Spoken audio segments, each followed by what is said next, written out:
A força da igreja que ora. Irmãos e irmãs, hoje eu quero meditar com você a força da igreja que ora. Sabe, quando todos se unem para rezar por uma causa, a gente precisa entender a força disso.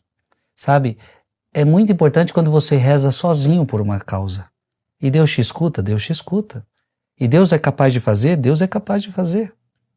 Mas como é bonito e como é necessário que a gente entenda o poder de quando a igreja se reúne para orar por uma causa, quando a igreja se reúne para orar por uma situação. Quando a igreja toma aquela causa como sua. Sabe, é determinado irmão que está sofrendo, mas a gente toma aquela causa como nossa. A gente está precisando disso nos nossos dias. Eu vou contar agora um relato na Sagrada Escritura de Pedro. E Pedro teve um momento que ele foi preso. E você sabe que uma prisão, ela não é boa. E ainda mais quando é uma prisão injusta. Pedro, qual era o crime que ele cometeu? O crime de pregar Cristo, o crime de pregar o Evangelho, o crime de propagar a fé. Então, ele estava sofrendo muito. E o que a igreja fazia? Interessante porque na Bíblia nós já vamos ver o termo igreja, né? Havia uma comunidade de fiéis reunida. E o que a igreja fazia? Diz a Bíblia que rezava continuamente a Deus por ele. Olha que bonito.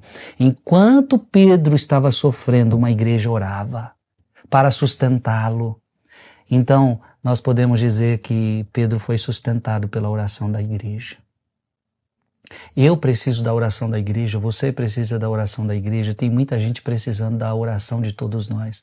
Amado irmão, essa meditação ela é muito importante. Então que bonito, enquanto Pedro estava preso, enquanto Pedro estava fraco, enquanto Pedro estava sozinho, porque na prisão fica-se sozinho. Não estava sozinho, tinha uma comunidade orando com ele, tinha uma comunidade intercedendo por ele. Sabe, às vezes você está precisando, tem alguém da sua família que está sozinho no hospital. Não, ele não precisa ficar sozinho. E às vezes não pode nem visitá-lo por causa das orientações do hospital. Não pode ter muita gente, aquela coisa toda, mas a comunidade pode se unir em oração por aquela causa. A força da igreja que ora. É sobre isso que a gente vai meditar. Em nome do Pai, do Filho e do Espírito Santo. Amém. Atos dos Apóstolos, capítulo 12, versículo de 1 a 11. Naqueles dias o rei Herodes prendeu alguns membros da igreja para torturá-los. Mandou matar a espada Tiago, irmão de João. E vendo que isso agradava aos judeus, mandou também prender a Pedro. Eram os dias dos pães